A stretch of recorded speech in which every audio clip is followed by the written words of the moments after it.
जितने पाप हैं वो महान भयंकर दंड देने के लिए तैयार हैं। उनको छीण करना है, नष्ट करना है। पाप नष्ट करने का सर्वसमर्थ उपाय। बहुत शीघ्र पाप नष्ट होते हैं, और पाप ही नहीं, पाप करने की आदत, प्रवृत्ति, उसका विनाश हो जाता है। तो आगे पाप होंगे ही नहीं। अगर भूल से कहीं हो जाएं तो टिकेंगे नहीं। तत्काल हृदय में जलन होगी या कोई दंड मिलेगा और आप निष्पाप हो जाएंगे। पूर्व के पाप की तो तुम चिंता मत करो।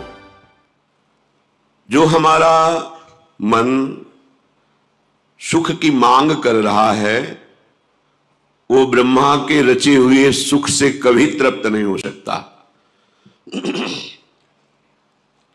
अगर होना होता तो जब से सृष्टि रची हम कुछ न कुछ बनते ही रहे।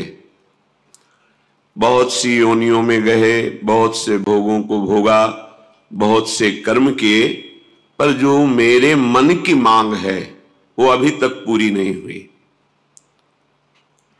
और गलत दिशा में जाने के कारण पाप बनता रहा, अंधकार बढ़ता रहा, पर कदम अंधकार की तरफ ही गए, बंधन की तरफ ही गए, आसक्ति की तरफ ही गए। अब विचार करके हमें जो मार्ग मिला है उस पर चलो। श्री भगवान के वचन हैं, लभन्ते ब्रह्म निर्वाण मृषयः क्षीण कल्मषा छिन्नद्वैधायतात्मानः सर्वभूत हिते रताः। हमारा मार्ग क्या है? भजन बल से निष्पाप हो जाना, पूर्व के पापों का नाश, वर्तमान में कोई पापाचरण नहीं, और आगे के लिए बिल्कुल सावधान कि कोई शास्त्र विरुद्ध आचरण ना हो पावे। हमें बहुत बड़ा लाभ मिलने का अवसर मिला है।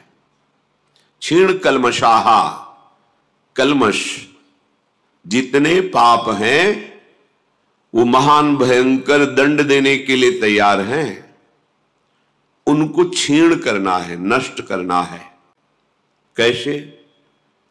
पाप नष्ट करने का सर्वसमर्थ उपाय भगवन नाम उच्चारण, प्रियाजू का नाम लेना, नाम कीर्तन, नाम जप, नाम ध्यान और नाम सेवा। इससे बढ़कर इस त्रिभुवन में और कोई उपासना नहीं है।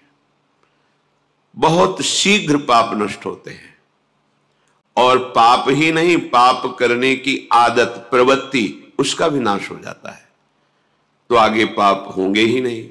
अगर भूल से कहीं हो जाएं तो टिकेंगे नहीं।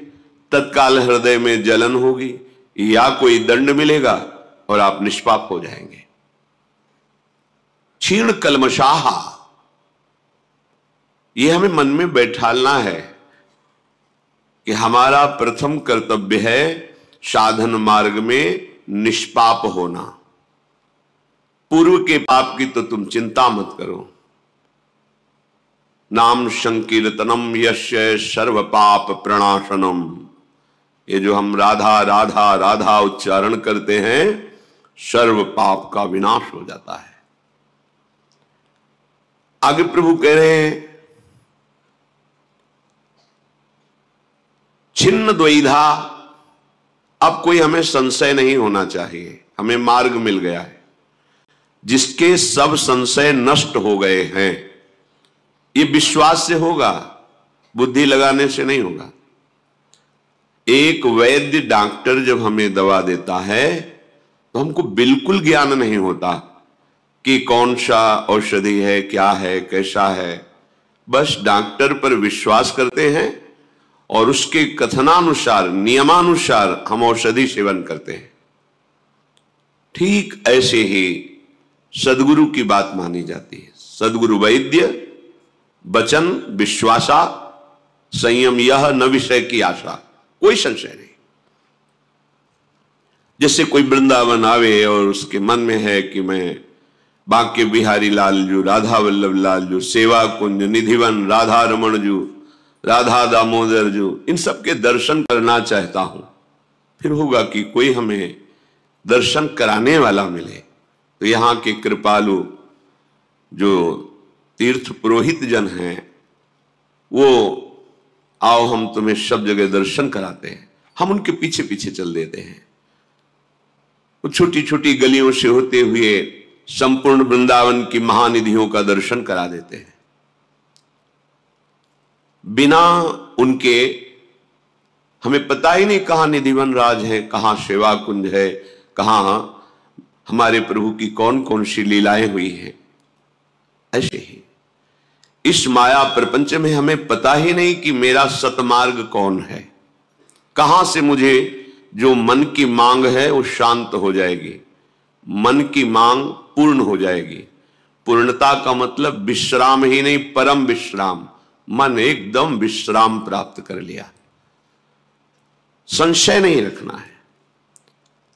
अगर हमारे हृदय में संशय हो जाए कि ये जो हमें गाइड कर रहा है वृंदावन दर्शन कराने के लिए पता नहीं कहां ले जाएगा, तो हमारे कदम लड़खड़ा जाएंगे। ये डॉक्टर पता नहीं कोई ऐसी जहरीली दवा ना दे दे जो मैं मर जाऊं, तो फिर रोग निवृत्त कैसे होगा? विश्वास नहीं। पर हम ऐसे तो सब विश्वास कर लेते हैं, पर भगवत मार्ग में बुद्धि लगाते हैं। ये बड़ा दुर्भाग्य है। बड़ा तर्क वितर्क, बड़ा संशय। श्री भगवान कह रहे, जिनके सारे पाप नष्ट हो गए हैं और जिनके सारे संशय नष्ट हो गए हैं, आप सत्संग सुनते रहिए, कोई संशय नहीं रह जाएगा। इसका प्रभाव है, जब बहुकाल करी सत्संगा तब ही होई सब संशय भंगा। अपने आप सब संशय नष्ट हो जाएंगे। कोई तुम्हें प्रश्न करने की जरूरत नहीं। रोज का रोज हृदय बिहारी ठाकुर आपको वही सुनवाएंगे जिससे आपके सारे प्रश्नों का उत्तर मिल जाएगा। फिर श्री भगवान कह रहे हैं, यतात्मान, अपनी इंद्रियों को, मन को, चित्त को थोड़ा तो शासन करना सीखो। एकदम छूट, जब जैसा आया वैसा भोग लिया, कर लिया, देख लिया, सूंघ लिया, छू लिया, ये तो संसारी पुरुष का लक्षण है।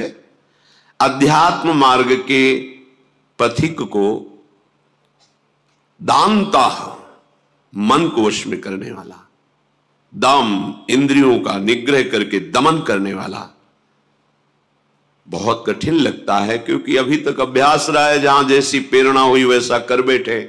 अब नहीं, अब तो विवेक से काम लेना है। सत्य कहते हैं, ये केवल समय नष्ट करवाया जा रहा है भोगों में, क्योंकि हमारा ये समय बहुत कीमती है। अगर इसको प्रभु के भजन में लगा दे तो सार्थक हो जाए। पर भगवती भ्रमात्मक माया का ऐसा प्रचंड प्रहार होता है इस स्मृति पर कि हम क्रियाओं को, भोगों को, दृश्य को सत्य मानकर प्रभु को भूल जाते हैं। बस यही इसका प्रभाव है। जिस वस्तु से, जिस व्यक्ति से संयोग प्राप्त होने पर भगवद विस्मरण हो जाए, वही माया है। बिना संयतात्मा हुए भजन नहीं हो पाता। जो मन में आया खा लिया, जो मन में आया भोग लिया। मनमानी आचरण तो मन मलिन, तो फिर पापवंत कर सहज स्वभाव, भजन मोर ते होए न भाव। भजन नहीं हो सकता, कोई भी हो। पहला क्षीण कलमशाहा, दूसरा संशयों का नाश, तीसरा अपने हृदय की वृत्तियों को बचाओ। जो विषयाकार हैं उन्हें कृष्णाकार करो, भगवदाकार करो, प्रियाजुमय करो। राधा राधा राधा एक एक वृत्ति से निकलना चाहिए। ऐसा हो जाएगा, क्योंकि आप अनाथ नहीं हैं। आपके ऊपर बहुत सामर्थ्य है, बहुत कृपा है। नाथ अनाथन हित समर्थ मोहन श्री राधा, विश्व मोहन मुनिमन मोहन श्री लालजू, और लालजू को मोहित करने वाली मोहिनी हमारी लाडली जू। कितने समर्थ है रसिक महापुरुष जन। एक क्षण में वो कृपा करे तो हमारा चित्त प्रियालाल के अनुराग रंग में रंग जाए। अब हम कोई अनाथ नहीं है, हमारे आराध्य देव है, सदगुरुदेव हैं, कृपा में धाम है, आचार्य है, वाणी है, हमारे पास बहुत से बल हैं, पर हम इधर तो देखते ही नहीं, इस बल का आश्रय लेते ही नहीं, तो ये विषय हमें संयतात्मा नहीं होने देते, बार बार हमको विचलित करते रहते हैं और हम अपने को ज्ञानी मानते हैं, बहुत बुद्धिमान मानते हैं, परिणाम में हम अज्ञानी और बुद्धिहीन ही साबित होते हैं।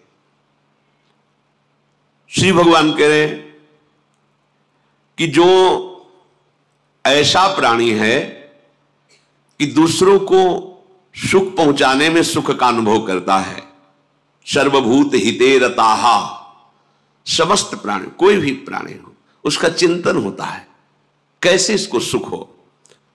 जो भगवत मार्ग का पथिक होता है उसका चिंतन अलग होता है, और जो संसार माया का हृदय होता है उसका चिंतन अलग होता है। माया में हृदय में इससे सुख कैसे ले लूं, जो भी सामने आवे, वस्तु व्यक्ति स्थान, ऐसे मैं सुखी हो जाऊं इसके संयोग से। पर अध्यात्म मार्ग का पथिक, पशु पक्षी जड़ चैतन्य कुछ भी हो, मेरे द्वारा इसको कैसे सुख पहुंचे, बस दो मार्ग।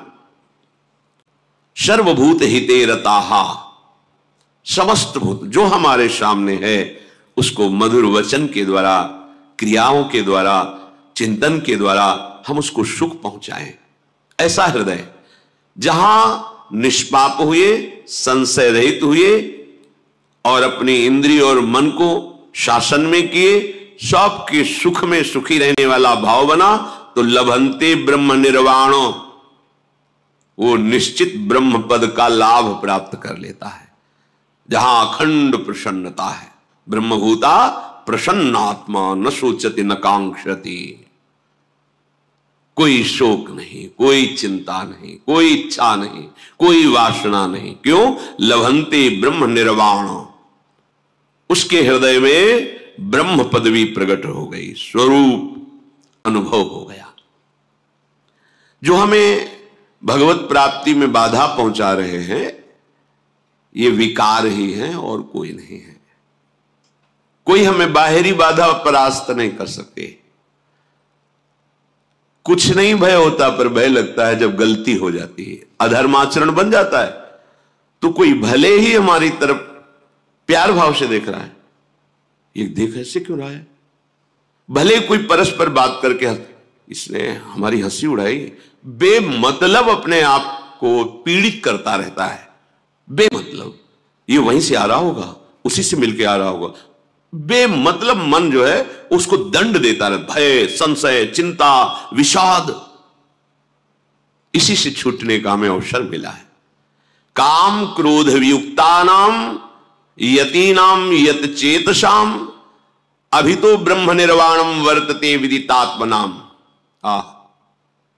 आपकी सारी चेष्टा काम क्रोध से मुक्त होने के लिए है, युक्त होने के लिए नहीं है, वियुक्ता नाम, मुक्त होने के लिए।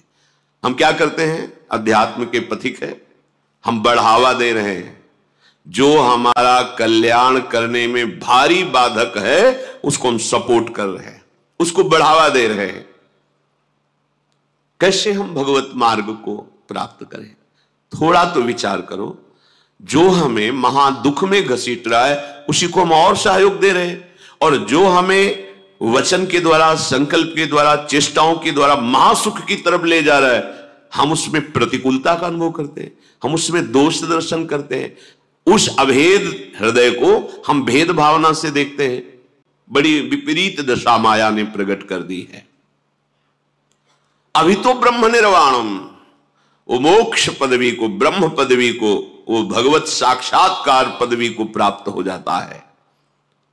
अपने विकारों से अपने चित्त को हटाना। यदि नहीं हटा पा रहे तो प्रभु को पुकारो। अपने प्रश्न होते हैं कि हमारी बात ही प्रभु नहीं सुनते।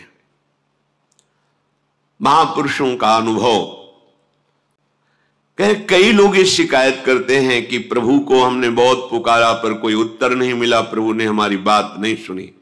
मैं तुमसे कहता हूं इससे बढ़कर झूठी कोई बात हो ही नहीं सकती। महापुरुषों के वचन।